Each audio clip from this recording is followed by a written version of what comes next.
நமக்கு இறைவன் நமக்கு நல்லதை கொடுப்பதா இருந்தாலும் சரி, அல்லது நாம் செய்த வினைக்கேற்ற தீமைக்கான பயனை கொடுப்பதா இருந்து காலம் அறிந்துதான் ஊட்டுவோம்.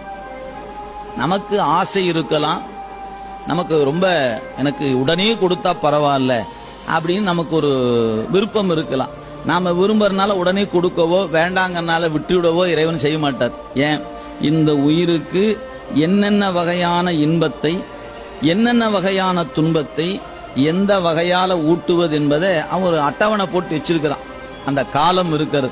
அந்த காலம் கூடி வருகிற பொழுதுதான் அது நடைமுறைக்கு வரும். அது வரைக்கும் அது எப்படி இருக்கும்? கிடப்புல கிடக்கும். அந்த காலம் வரணும். காலம் கூடாமல் ஒரு செயல் நடைபெறாது. எனவே ஒரு செயலுக்கு காலம் இன்றியமையாதது.